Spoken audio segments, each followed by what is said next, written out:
Hola, ¿qué tal hermanos? El día de hoy vamos a revisar la clase del 9 al 15 de febrero titulada Noé halló gracia ante los ojos de Jehová. Comprende el Génesis 6:11 y Moisés 8. El manual nos dice que el vivir el Evangelio en los últimos días es generalmente sinónimo de no tener un profeta. La mayor parte de religiones no lo tienen. Sin embargo, nosotros como miembros de la Iglesia somos bendecidos al tener profetas videntes y reveladores. Cuando leemos estos versículos y capítulos de Moisés, nos encontramos con que Moisés halla gracia ante el Señor. Para poder aprender sobre esto, vamos a leer en el capítulo el primer versículo que se encuentra en capítulo 6, versículo 1. Y acaeció que cuando comenzaron los hombres a multiplicarse sobre la faz de la tierra y les nacieron hijas, y viendo Dios que las hijas de los hombres eran hermosas, tomaron para sí esposas escogiendo entre todas. Y dijo Jehová, no contenderá mi espíritu con el hombre para siempre, porque ciertamente es carne y serán sus días 120. En estos versículos existen dos cosas importantes. La primera es que se divide a dos seres. Los primeros son los hijos de Dios y los segundos son las hijas de los hombres. El significado de ser hijo de Dios es que nosotros seguimos sus preceptos y vivimos las leyes que Él nos ha dado. Y si somos hijos de los hombres, somos personas que no tenemos o no profesamos la religión ni creemos en el Salvador que es Jesucristo. Lo siguiente es que habla del número 120, que en significado es el acorta la vida de los hombres, porque ya no es necesario que haya permanencia en el conocimiento de Dios, porque estas personas pues ya saben, ya tienen la historia de Dios y ya existen escritos y ya existen pues mitos, leyendas, etcétera, de las cosas que sucedieron en esas épocas. Y el Señor pues está cansado de que estas personas les da mucho tiempo y ellos no se arrepienten. El 100 es el número de la plenitud completa, es un ciclo completo, y el 20 es la madurez y la responsabilidad. Entonces, cuando las personas viven 120 años es porque ya alcanzaron un ciclo de madurez y ya están listos para regresar a la presencia de Dios.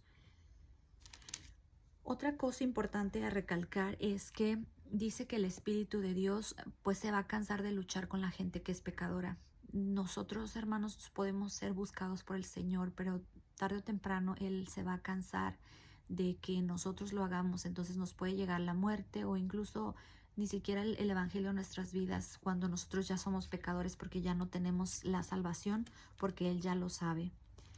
En el versículo 4 leemos, y había gigantes en la tierra aquellos días y también después, que se unieron los hijos de Dios a las hijas de los hombres y les engendraron hijos. Estos fueron valientes y desde la antigüedad fueron varones de renombre. La palabra gigantes en hebreo es nefilim y viene de nefat, que es caer, por lo tanto simboliza los caídos, representan la corrupción, el desorden de la creación de Dios. Los hijos de Dios, por en cambio, como Set, y las hijas de los hombres son la línea del linaje de Caín. Estos han abandonado su identidad y su espíritu solamente busca el mal y contender con nuestro Salvador y nuestro Padre Celestial. En el 5 dice, y vio que la maldad de los hombres era mucha en la tierra, y todo designio de los pensamientos del corazón de ellos era de continuo solamente el mal. Y se arrepintió Jehová de haber hecho al hombre en la tierra, y le pesó su corazón. Y dijo Jehová, raeré de sobre la faz de la tierra a los hombres que he creado, desde el hombre hasta la bestia y hasta el reptil y las aves del cielo, porque me arrepiento de haberlos hecho. Cuando yo leí esto, me imaginé, Dios es un Dios perfecto. Él no se arrepiente de las cosas en realidad. En hebreo la palabra que se utiliza aquí es naham, que significa afligirse, doler o lamentarse. Él realmente se lamenta porque nuestro corazón está dispuesto al mal solamente. En este también se habla de que El raer a un linaje o una persona simboliza que esta persona va a ser completamente desaparecida, barrer, y que no va a dejar rastro. Viene del verbo mahá en hebreo. Lo que entonces significan estos versículos es que nuestro Padre Celestial sentía un pesar tan grande porque su creación seguía siendo mala, a pesar de que Él le daba muchas oportunidades de arrepentirse. En el 7 dice que Él raerá a todos, incluidas las bestias del campo, etc. ¿Por qué también iban a pagar los animales? Bueno, porque los animales son nuestra responsabilidad. Todo lo que existe en esta tierra, nosotros somos los mayordomos. Se nos dio a nosotros la capacidad y la autoridad para ejercerla en ellos. Por eso es que también ellos iban a sufrir. Incluso más adelante se dice que los animales mismos estaban pervertidos. Es difícil de saber exactamente qué significa eso, pero más adelante también después en Noé, más adelante aprendemos que cuando él sale del arca se le da un mandato especial y se le dice que los animales van a temerle al hombre. Quiero imaginarme entonces, esto es lo que creo que los animales no tenían ese miedo al hombre anteriormente. Entonces los animales también tendrían una característica especial que no servía al propósito de la creación de Dios, y por eso es que también iban a ser destruidos. Jehová dice entonces en el 8 que Noé halló gracia ante sus ojos. ¿Qué significa, hermanos, que nosotros hallemos gracia? El Señor sabe que somos gente imperfecta. Él sabe que nosotros no somos capaces de vivir una vida perfecta y plena. Por eso es que nos dio un Salvador. No porque nosotros seamos perfectos. Hasta que seamos perfectos Él nos va a llamar, sino que solamente con su gracia es suficiente para que nosotros podamos ser salvos. En el 9 dice, estas son las generaciones de Noé. Se habla de él como un varón justo que era perfecto para su generación. Esto quiere decir que la generación estaba tan pero tan pervertida que él fue capaz de mantenerse casi 600 años sin pecar. Fue una persona que pudo adecuadamente hacer las cosas que necesitaba. Y engendró Noé 3 hijos, Sem, Cam y Jafet. 3 hijos, se menciona que son 3. Recordemos, el número 3 es el testimonio.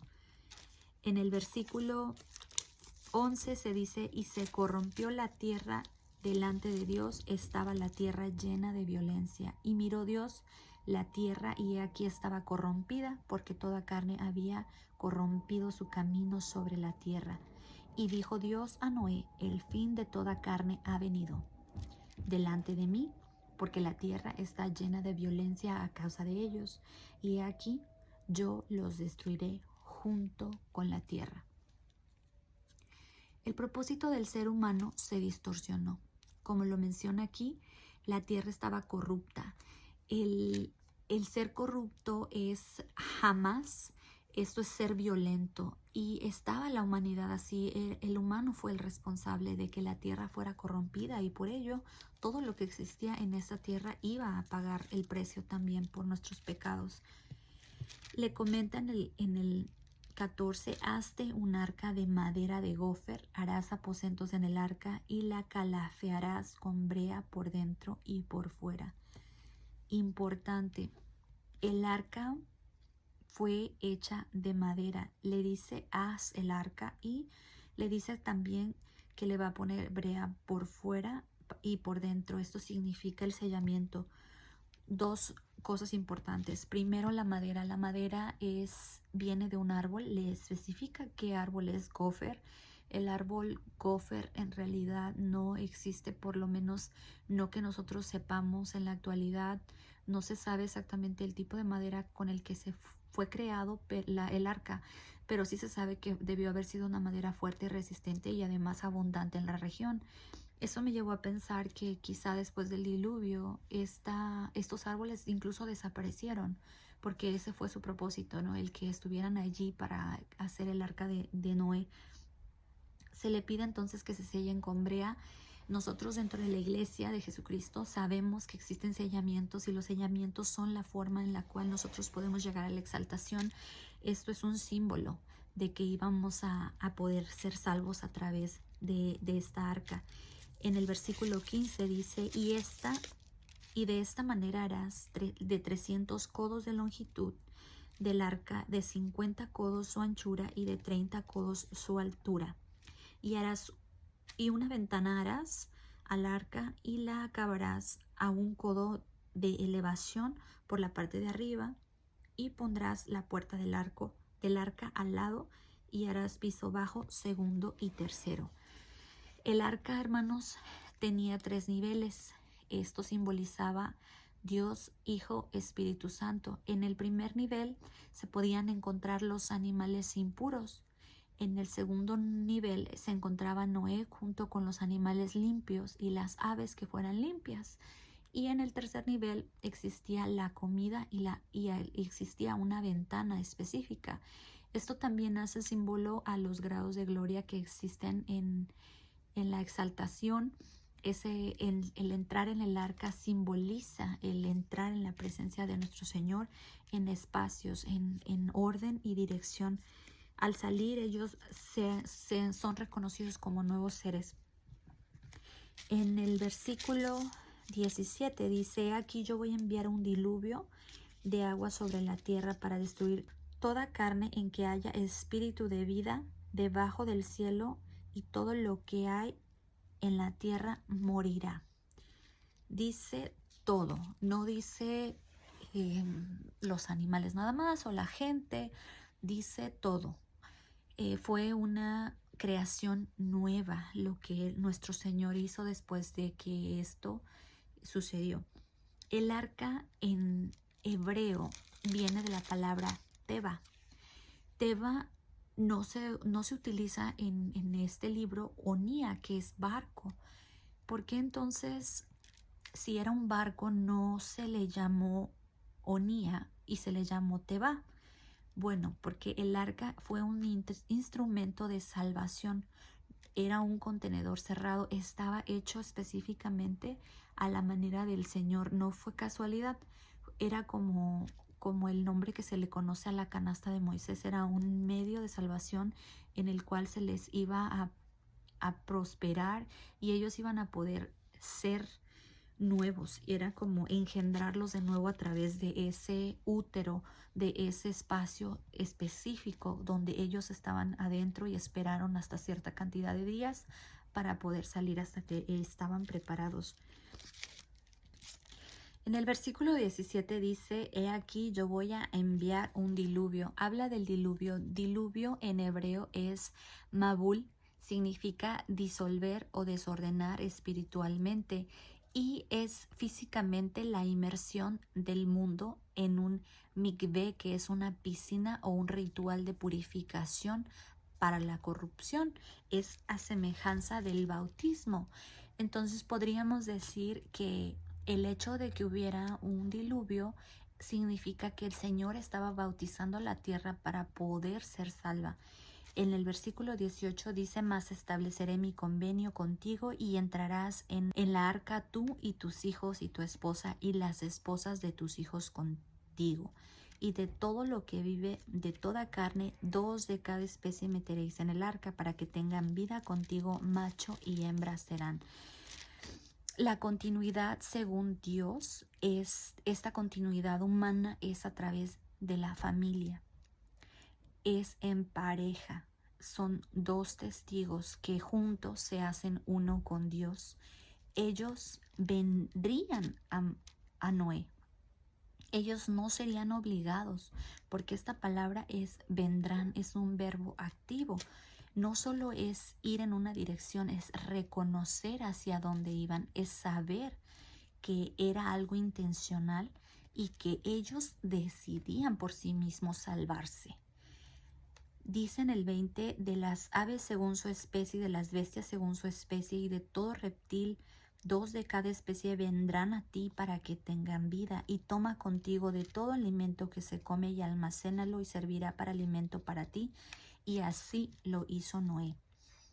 Entonces habla aquí de que Noé fue obediente. Yo me imagino esta historia, ser capaz de poder construir un barco con solamente tu familia en casi 80 años, porque no sabemos exactamente el tiempo, pero sí es un periodo alrededor de entre 60 a 80 años que él construyó esta arca. Pasarse toda esa vida solamente talando árboles, haciéndola físicamente. No me puedo imaginar la dificultad que hacía. Yo no creo que él fuera un experto en barcos. Entonces, eso nos habla de que el Señor, cuando nos pide algo, nos prepara y nos califica y nos dice exactamente cómo se va a hacer y no debemos de tener miedo. Y él, en efecto, obedeció. Él ni siquiera preguntó, oye, pero ¿cómo lo voy a hacer? Él solamente escucha y ejecuta las palabras de Dios. Las medidas del arca que se mencionan aquí son 300 por 50 por 30. El número 300 es Shin, casi representa a la cruz con la que fue clavada Cristo. Este indica tener una victoria a través de la muerte, y también es porque esta fue dada a través de la fe o por intervención divina. El 50 simboliza la libertad, la plenitud, o también es el ser trascendente espiritualmente. El 30 es la madurez y ser preparado. Es una edad levítica en la que todos los sacerdotes se comenzaban a servir.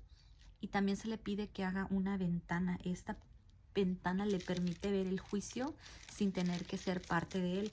En el versículo 1 del capítulo 7 dice: y Jehová dijo a Noé, entra tú y toda tu casa al arca. Notemos que Noé entra cuando el Señor le dice. El arca ya estaba terminada, pero él entró cuando el Señor le dijo.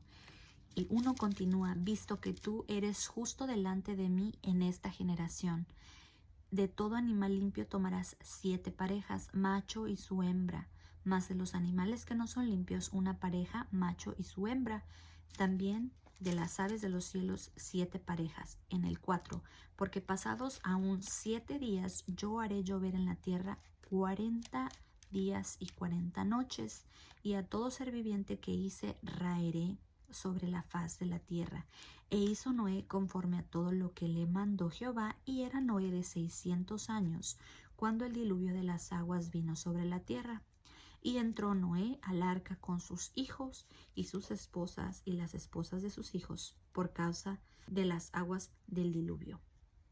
De los animales limpios y de los animales que no eran limpios, y de las aves y de todo lo que se arrastra sobre la tierra, de 2 en 2 entraron con Noé al arca, macho y hembra, como mandó Dios a Noé. Y sucedió que al 7º día las aguas del diluvio vinieron sobre la tierra. En esta parte, Dios habla específicamente de 2 tipos de animales puros y de animales impuros.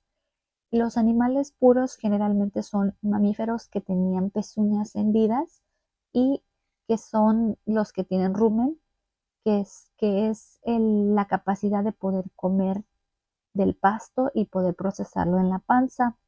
Son ovejas, cabras, vacas, etcétera. También hay aves que son limpias, son las que no comen carroña. Dios entonces separa lo puro de lo impuro, y eso lo hace como un medio de salvación. Vemos el número 7 repetido varias veces. Dice que después de 7 días va a llegar la lluvia. El Sabbat es el pacto, el propósito divino, es la plenitud sagrada. El número 40 también es mencionado, ya que va a llover 40 días y 40 noches. El número 40 simboliza el tiempo de probación y preparación, porque algo mejor viene. Por eso es que Israel está 40 años en el desierto, por eso es que Jesús está 40 días en el desierto para ser tentado por Satanás. Y también está el ejemplo de los 40 días en los que Moisés está en el monte Sinaí antes de recibir los 10 mandamientos. También se menciona el número 600. El número 600 era la edad en la que Noé tenía cuando entró en el arca. El año 600 se relaciona con los periodos de preparación.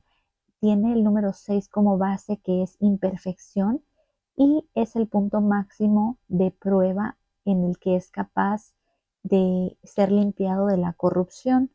Después habla del número 17, que es ser apartado, victoria y perfección espiritual, la finalización de un proceso de santificación.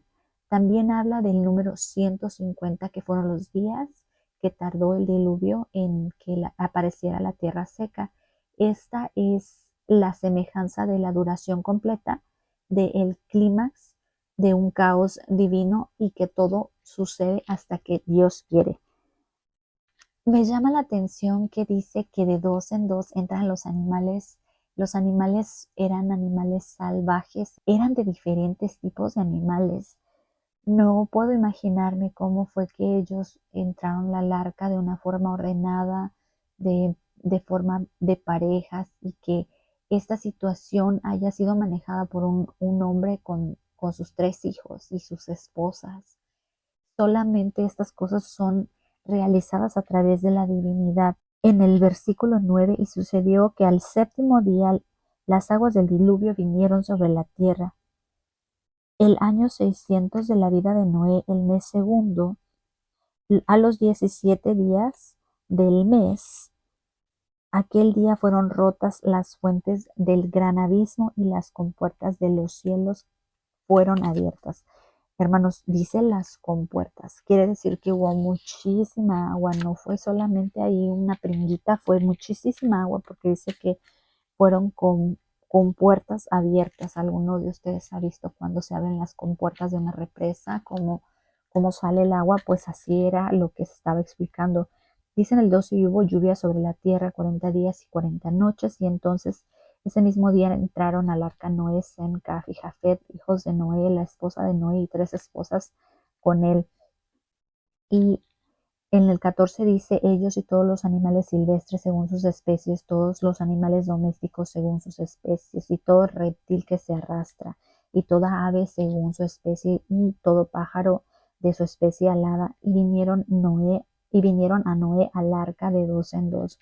Otra vez se nos dice aquí, clarifica que ellos vinieron a Noé. Noé no los fue a traer, ellos vinieron hacia él y se metieron al arca directamente solitos, hermanos, porque ellos también querían su salvación.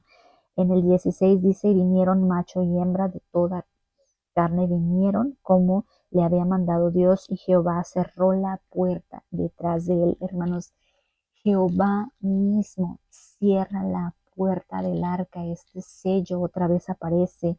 El sello de Jehová es la protección, es el cuidado, simboliza la perfección completada, porque gracias a él solamente fue podido cerrar una puerta por fuera, hermanos. Eso era imposible para un barco de su magnitud. Habla de que el diluvio fue 40 días sobre la tierra y las aguas crecieron. Vamos a leer en el 17, y fue el diluvio 40 días sobre la tierra, y las aguas crecieron y alzaron el arca, y se elevó sobre la tierra, y prevalecieron las aguas y crecieron en gran manera sobre la tierra, y flotaba el arca sobre la faz de las aguas, y las aguas prevalecieron muchos días sobre la tierra, todos los montes altos que había debajo de todos los cielos fueron cubiertos. 15 codos más alto prevalecieron las aguas y fueron cubiertos los montes. Lo que nos está explicando este versículo es que no hay nada en la tierra que se encuentre aquí que no halle su juicio cuando Dios lo busca. El arca fue la que se elevó sobre el nivel de las aguas, y esto fue gracias a Dios. Fue por gracia divina que ellos se salvaron, no fue porque fuera por mano de ellos, sino por la voluntad de Dios. En el 21 dice, y murió toda la carne que se mueve sobre la tierra, sí aves como de ganado, de bestias y de todo reptil que se arrastra sobre la tierra, y todo hombre, todo lo que tenía aliento de espíritu de vida en sus narices, todo lo que había en la tierra murió. Así fue destruido todo ser viviente que había sobre la faz de la tierra, desde el hombre hasta la bestia. Y los reptiles y las aves del cielo fueron raídos de la tierra, y no quedaron solamente Noé y los que estaban en el arca. Y prevalecieron las aguas sobre la tierra 150 días.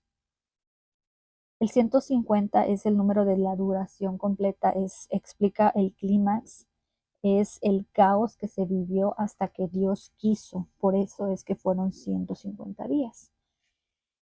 Ahora vamos a estudiar el capítulo 8.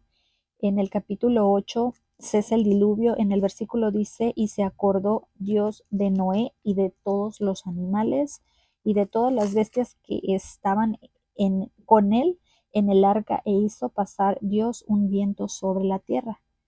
Sigamos leyendo, y se cerraron las fuentes del abismo y las compuertas de los cielos, y la lluvia de los cielos fue detenida, y las aguas bajaron gradualmente sobre la tierra, y descendieron las aguas al cabo de 140 días, y reposó el arca en el mes séptimo, a los 17 días del mes, en el monte Ararat. Cuando yo leía esto recordaba, en el Génesis 1 se dice que Dios, el Espíritu de Dios, se movía en las aguas. También Él hace pasar un viento que sopla la tierra y que hace que se separe el agua de la tierra seca.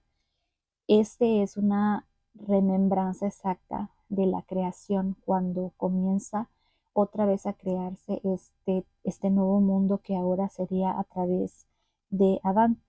Dice también que estuvieron 140 días. Recordemos que el número 100 simboliza llegar a plenitud y el número 40 es la prueba. Entonces ya se había completado la prueba plena de que ellos tenían que haber pasado, o que la humanidad hubiera pasado, para poder comenzar una nueva vida. Y dice que esto sucedió a los 17 días del mes. Es otra vez el 10 y 7. El 10 es completud, plenitud de ciclo, y el 7 es cuando Dios completa a través espiritualmente. Entonces ya estaban preparados ellos y la tierra para poder seguir. Recordar, dice aquí, Dios no olvida. Esta palabra en hebreo es sacar, que es actuar conforme a un pacto. Es la restauración gradual y simboliza que Dios realmente estaba allí con ellos, pero Él lo que estaba haciendo era dejando que su pacto siguiera, que la creación siguiera. Hace Dios entonces soplar un viento, luego las fuentes son cerradas y la lluvia es detenida. El agua decrece, exactamente lo que pasó en Génesis 1. Como les decía, sopla el viento, el Espíritu de Dios, aparece la tierra y luego comienza la vida. Es así entonces como en el versículo que dice que Jehová fue el que hizo que decrecieran las aguas, y sucedió que al cabo de 40 días Noé abrió la ventana del arca que había hecho. Otra vez son 40 días. Él no está haciendo algo de una forma apresurada. Él está pensando, está dejando pasar los 40 días de probación para ver si esto es correcto. Después Él envía un cuervo, el cual sale, dice, estuvo yendo y volviendo hasta que las aguas se secaron sobre la tierra. Envió también una paloma para ver si las aguas se habían retirado de la faz de la tierra. El cuervo simbolizaba a un animal que era impuro. Por eso es que se manda porque él era carroñero y él podía sobrevivir en las aguas con restos de personas o restos de animales o cualquier cosa que hubiera él podido comer. Sin embargo, él vuelve porque quiere decir que no hay nada, no existe nada, solo el agua, y esto hace que él vuelva, y después dice que él manda una paloma. Y la paloma, dice, no halló la paloma donde sentar la planta de su pie, y volvió a él y al arca, porque las aguas estaban aún sobre la faz de toda la tierra. Entonces él extendió la mano y tomándola la hizo entrar consigo, y esperó aún otros 7 días. Número 7 otra vez. Él espera para enviar la paloma, no actúa de una forma precipitada. En el 11 dice, y la paloma volvió a él a la hora de la tarde, y he aquí traía una hoja de olivo en el pico. Entonces Noé entendió que las aguas se habían retirado sobre la tierra. Encuentra esta paloma.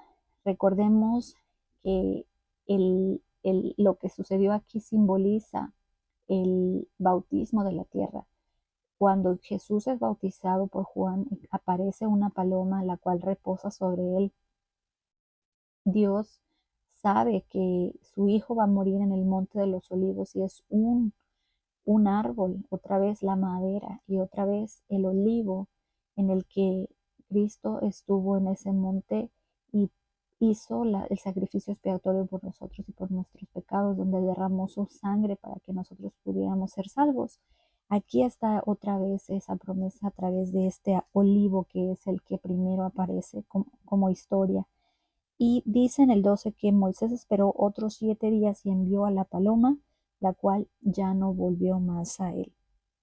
Como les decía, él actúa con mucha paciencia, con mucha premeditación, hace las cosas de una forma estructurada y dice que sucedió que en el año 601 de Noé, al mes primero, el primero del mes, las aguas se secaron sobre la tierra. Hermanos, el año 601 de Noé simboliza nacer de nuevo. Para Noé es uno. Recuerden que 6 más 1 son 7. Entonces se cumple el séptimo, el Sabbat para él y comienza en el año 1, en el mes 1, que simboliza un nuevo comienzo. Entonces quiere decir que esto fue una creación de una nueva tierra, una creación nueva y una tierra que fue nueva. Y quitó Noé la cubierta del arca y miró y aquí la faz de la tierra estaba seca. Y en el mes segundo, a los 27 días del mes, se secó la tierra. 3 por 3 por 3, hermanos, es 27. 3 veces Cristo, 3 veces Padre, 3 veces Espíritu Santo. Por ello es la plenitud en Dios, porque 2 y 7 también simbolizan lo mismo. 2, comunión; 7, reposar con Dios y plenitud en Dios. No fue algo que fue casual, fue algo que Dios realmente preparó para que sucediera.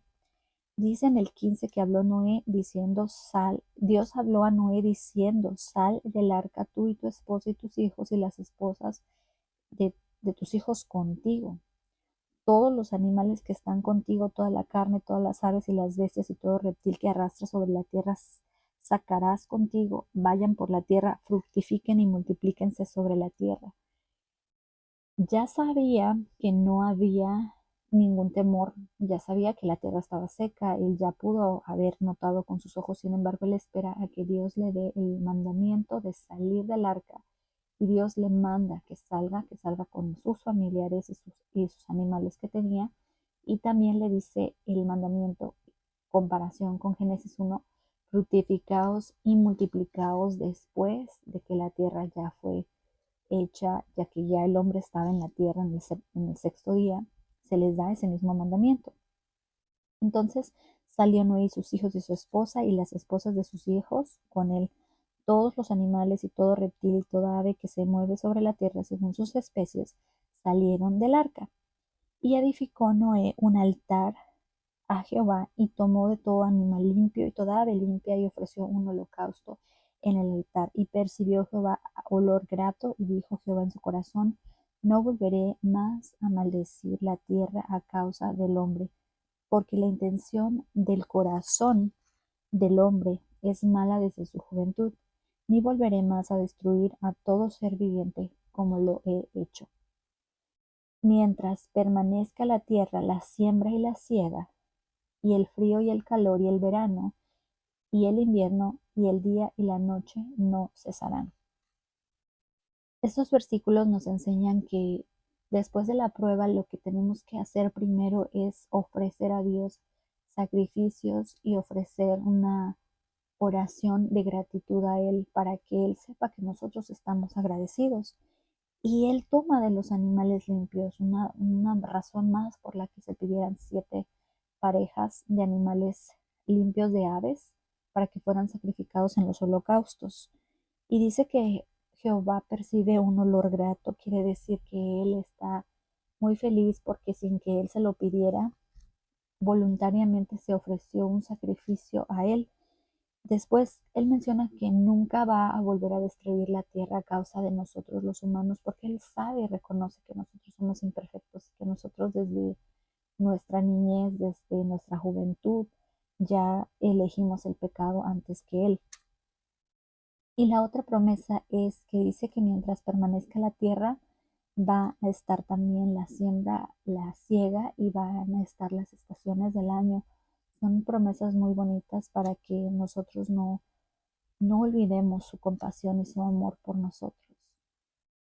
En el capítulo 9 vemos, y bendijo Dios a Noé y a sus hijos y les dijo, fructificad y multiplicaos y henchid la tierra. Otra vez el mandamiento. En el 2 y el temor y el miedo de vosotros estarán en todo animal de la tierra y en toda ave de los cielos y en todo lo que se mueve.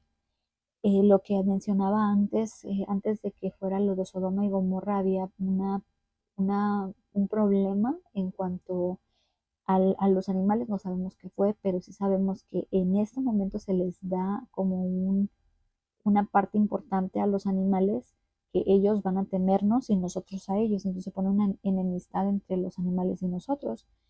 Y dice que a todos los pone en nuestras manos. Dice, en vuestras manos son entregados. Nosotros somos los responsables otra vez de los animales. Eso es lo mismo que se repite en el Génesis 1, donde se le da la mayordomía a Adán, pero en este caso es a Noé, de nosotros. Y eso es precisamente lo más bonito de este versículo. Dice en el 4, pero toda carne con su vida, que es su sangre, no comeréis, porque ciertamente demandaré la sangre de vuestras vidas. Ya en versículo 3 les está diciendo que el alimento que va a ser para ellos es todo lo que se mueve y vive o será para alimento, así como las legumbres y las hierbas. Pero hace un mandamiento de que derramamiento de sangre va a ser pagado con sangre, tanto en animales como en personas. Da esta ley, dice en el 6, que el que derrame sangre de hombre, por el hombre su sangre será derramada, porque a imagen de Dios es hecho el hombre, mas vosotros fructificad y multiplicaos, cread abundantemente en la tierra y multiplicaos en ella. Es un mandamiento el cuidar y preservar los animales que ya existen, el no derramar la sangre que no es necesaria para que nosotros sigamos fructificando y multiplicándonos. En el 9 dice, he aquí, yo establezco mi convenio con vosotros y con vuestros descendientes. Dice en el versículo 9, he aquí yo establezco mi convenio con vosotros y con vuestros descendientes después de vosotros, y todo ser viviente que está con vosotros, aves y animales, estableceré mi convenio con vosotros, y no será talada ya más toda carne con aguas de diluvio, ni habrá más diluvio para destruir la tierra. Y dijo Dios, esta es la señal del convenio que yo establezco entre vosotros. En el 13, mi arco he puesto en las nubes, el cual será por señal del convenio entre yo y la tierra. Y acontecerá que cuando haga venir las nubes sobre la tierra, se dejará ver entonces mi arco en las nubes, y me acordaré de mi convenio que hay entre yo y vosotros, y todo ser viviente, y toda carne, y no habrá más aguas de diluvio para destruir la carne. 16, y estará el arco en las nubes, y lo veré para acordarme del convenio sempiterno entre Dios y todo ser viviente, y con toda carne que hay sobre la tierra. El arco en este caso, si ustedes ven el arco iris está en forma de, es como si estuviera apuntando el arco hacia Dios. Dios no es el enemigo, Dios de hecho con el arco iris está demostrando que él tiene el arma abajo. No es la humanidad un peligro, ni él lo es para la humanidad, ni es su fin utilizar el arco, porque arco es exactamente, es un arco de guerra, no es un arco o no simboliza un arco bonito, no es así, es realmente el arco, o el nombre del arco en hebreo es exactamente ese simbolismo, el ser un arco de guerra que se utilizaba pues para matar o para protegerse o para obtener alimento. Entonces, este arco iris es el recordatorio de que físicamente la luz traspasa el agua y solamente a través de la luz el agua puede ser modificada. En este caso, el arco iris produce diferentes luces o diferentes colores de luz porque esa luz es atravesada a través del agua, como la luz nos atraviesa a través del bautismo y nosotros somos doblados, somos una gente nueva. Así también la luz que se produce en el arco iris depende del observador, de la área donde esté, es el color que mira. Nosotros también somos capaces de poder ser doblados a través de la luz de Cristo para poder ser modificados en algo bello, como lo es nuestro arco iris que está en el cielo. Y dice entonces que en el 17, esta es la señal del convenio que he establecido entre yo y toda la carne que está sobre la tierra. Ya había pasado el diluvio, ya se había dado una promesa, ya se habían soltado los animales, ya él estaba listo para labrar la tierra. En el 19 dice, estos son los 3 hijos de Noé, otra vez 3, eran 3 testigos de que esto había estado sucediendo, era el número de la perfección en Cristo. Y dice que comenzó Noé a labrar la tierra y planta una viña. Cuando él planta la viña, lo, lo que sucede es que él bebe vino y se embriaga él dice aquí en el 21, y bebió vino y se embriagó y estaba descubierto en medio de su tienda. Y Cam y Canaán le vio la desnudez a su padre y le dijo a sus 2 hermanos que estaban fuera. Entonces Sem y Jafet tomaron la ropa y la pusieron sobre los propios hombros y andaron hacia atrás, cubrieron la desnudez de su padre, teniendo vueltos los rostros, y no vieron la desnudez de su padre. Y despertó Noé de su vino y supo lo que había hecho el hijo más joven, y le dijo, maldito sea Canaán. Y dice que Noé tenía ya y dice que Noé vivió después del diluvio 350 años más y que el total de los años que vivió Noé fueron 950 años y murió. Hay varias cosas que recalcar aquí. Noé ya había sido un profeta, Noé ya había estado 600 años en un pueblo corrompido, él dedicó casi 80 años de su vida a hacer esta arca. Y una vez que llegó a la tierra, después del tiempo de probación, él pecó. Lo primero que llegó a hacer es a plantar su viña, él se embriaga y cae, cede a la tentación. Lo que nos quiere mostrar este versículo, hermanos, es que no importa si seas un profeta, no importa si seas la persona más buena del mundo, tú estás presto a pecar. Y esto es algo muy duro porque si se fijan, dice que su hijo menor, él se burla del pecado, habla de la desnudez, no como el acto físico necesariamente, sino más bien que hace referencia al pecado, como cuando Adán y Eva se cubren con las hojas de higuerilla o higuera para que esto sucediera. Es precisamente lo que sucede aquí cuando su hijo menor se burla porque él cae en el pecado y él queda como una persona. Yo creo que es como cuando nosotros cometemos un pecado y las personas se burlan de nosotros, ¿no? Lo que ahora llaman bullying, todo el tiempo que están recalcándole, bueno, tú te crees muy santo, ¿verdad? Pero a ver, ¿cómo estabas ayer? Creo que va bien más a esa parte de que el hijo menor se burla de su padre, se burla de su desnudez y no lo respeta. Es por eso que él es acusado y él es de hecho maldecido.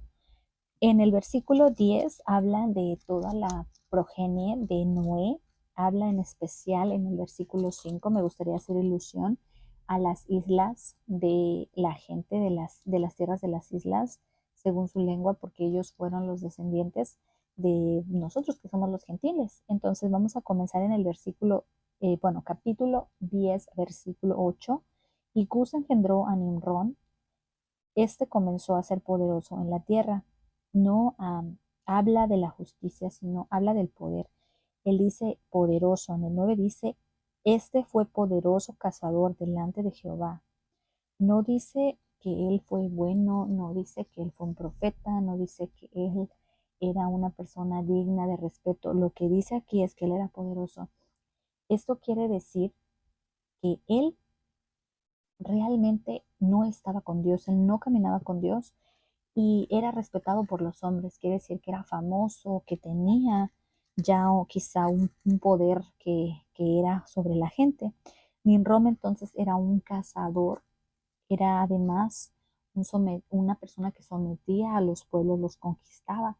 Él funda imperios, entre ellos Babel. Lo que importa aquí, hermanos, es la intención del corazón, el hecho de que Él quiere el poder, Él quiere el control, Él quiere que Él sea la persona que sea más poderosa. Es eso lo que nos lleva a la destrucción. Sin embargo, más adelante dice que vienen por los hijos de Israel. Dice Sem, que Sem es de él viene Israel, Abraham, Israel y Jesús. Gracias a esas bendiciones anteriores en el versículo anterior, que ellos respetan a su padre, Sem es bendecido y él es el padre del pueblo de Israel. La línea de la promesa significa la bendición con Dios, pero Canaán, que es Canaán, él es el pueblo opresor. Después, más adelante, ellos son pueblos idólatras, se oponen a Israel, incluso por su conducta moral y espiritual, que es una inmoralidad futura, es por lo que ellos son castigados. Y luego viene Jafet, que él es el ensanchamiento, es la expansión de todas las naciones. Él es el Padre de los gentiles, es el Padre de nosotros, de las personas que estamos que estamos, bueno, nacimos fuera del convenio, pero somos aceptados a través del bautismo y de la sangre de Cristo. Como vemos entonces, la humanidad se multiplica, la humanidad tiene un solo lenguaje, la humanidad es unida, pero esta humanidad que es unida sin Dios no prospera. Por lo que en el versículo 11 vemos que tenía entonces toda la tierra una sola lengua y unas mismas palabras. En el 3 dice, y se dijeron unos a los otros, vamos, hagamos ladrillo y cosámoslo con fuego. Dice, el ladrillo en lugar de piedra y el asfalto en lugar de mezcla. Y dijeron, vamos, edifiquemos una ciudad y una torre cuya cúspide llegue al cielo y hagamos un nombre. Esta escritura es muy clara. Dice, hagamos un nombre. No dice que querían llegar a Dios porque querían conocerlo, porque querían ser buenas personas, porque querían ser como el pueblo de Sion que vimos en clases anteriores. Dice que ellos querían ser reconocidos, ellos querían tener un nombre. Ellos tenían un mismo pensamiento, un mismo deseo y un mismo propósito, pero este era un propósito negativo. Ellos buscaban un nombre, engrandecerse en el orgullo. El hombre quiere llegar a Dios, pero Dios no lo permite porque es Dios el que tiene que bajar y permanecer con el hombre, no es viceversa. En el 6 dice que he aquí el pueblo es uno y todos estos tienen un solo lenguaje y han comenzado a edificar. Y ahora pues descendamos y confundamos allí su lengua para que ninguno entienda lo que habla su compañero. Así los esparció Jehová desde allí sobre la faz de la tierra y dejaron de edificar la ciudad. Y por eso fue llamado el nombre de ella Babel, porque aquí confundió Jehová el lenguaje y toda la tierra y desde aquí los esparció sobre la faz de la tierra. Hermanos, es claro, es que si nosotros compartimos el mismo lenguaje, la misma visión, pero este lenguaje es la cultura, es la identidad, el lenguaje es lo que nos hace sentirnos cercanos los unos a los otros. Como un pueblo, Dios limita ese lenguaje para que ellos no pequen más, para que no hagan cosas peores. A veces la causa de la separación con, con el lenguaje no es que Dios quiera ponernos en un mal, sino porque nos está protegiendo de nosotros mismos, de cosas mayores que hagamos. Por eso es que la tierra tiene diferentes lenguajes, porque si no lo fuera así y fuéramos un solo lenguaje, entonces nosotros nos haríamos más cercanos en la maldad. Por eso es que hay división en lenguajes. Quiero ahora compartir esta parte que me dejó pensando. Cuando nosotros como personas estamos en un país distinto o queremos aprender sobre otra cultura, es muy difícil aprender los lenguajes. Yo no me imagino las personas que estaban en esa torre, que quizás sus hermanos, sus abuelos, sus hijos, etcétera, tuvieron que ser separados porque no fue por familias, no se decidió así. El Señor distribuyó lenguajes. Me parece que en la tierra tenemos aproximadamente eh, 7000 lenguajes diferentes. Entonces imagínense, hermanos, cómo ha de haber sido eso de que pues se entregaron 7000 lenguajes en un solo pueblo. Y la otra cosa que me puse a pensar es que el manual de Bensigue me habla de Jared y su familia. A diferencia de este pueblo, el pueblo de Jared ora, su familia ora para saber qué tienen que hacer, para que no sean confundidos. Y ellos son guiados a través del mar, así como lo es Noé, y regresan a esta tierra, la tierra de América en la que nosotros estamos, y esa es se convierte en la tierra de la promesa del pueblo de Jared, que es el pueblo que viene, y ellos mismos hacen su propio pueblo, ellos mismos aquí pueden hacer toda una nueva cultura, pero con sus familiares. Hermanos, hay salvación si nosotros nos portamos bien, si nosotros escuchamos la voz de Cristo, si nosotros realmente deseamos el poder estar con Él, Él nos bendice y con Él prosperamos. Y bueno, en el versículo 24 dice, y vivió Nacor 29 años y engendró a Taré. Y vivió Nacor y después Taré engendró a Abram, Nacor y Harán. Nacor y Harán engendró a Lot y murió Harán antes de que su padre Taré en la tierra de su nacimiento en Ur de los Caldeos. Y tomaron a Abram y Nacor para sí esposas. El nombre de la esposa de Abram era Sarai. En el 31 dice, y tomó Taré a Abram, su hijo, y a Lot, hijo de Harán, hijo de su hijo, y a Sarai, su nuera, esposa de Abraham, y salió con ellos de Ur de los Caldeos para ir a la tierra de Canaán, y ahí llegaron a Harán y se asentaron allí.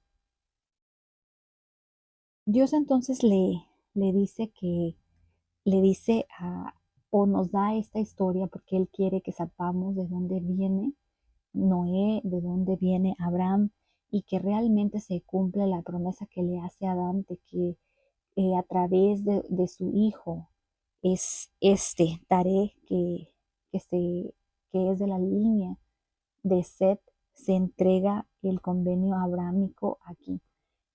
Hermanos, ruego que sus familias, ruego que el amor y la fe de este ser Noé pueda ser igual que la suya, que cuando, cuando piensen en el arco iris, cuando piensen en cada uno de los convenios que nosotros hacemos con nuestro Salvador, Él está aquí para nosotros. Cada una de las enseñanzas de esta redención que se dio de nacer de nuevo, de poder a través de Cristo ser una nueva criatura, es exactamente lo que el Señor desea para nuestras familias, que sus hijos, hermanos, que cada uno de nosotros podamos resistir la tentación, que no seamos así como Abraham, que después de 600 años de no pecar, vayamos a pecar con algo tan sencillo y que nuestros hijos vean y que nos caiga la vergüenza. Ruego por ello en el nombre de Jesucristo. Amén.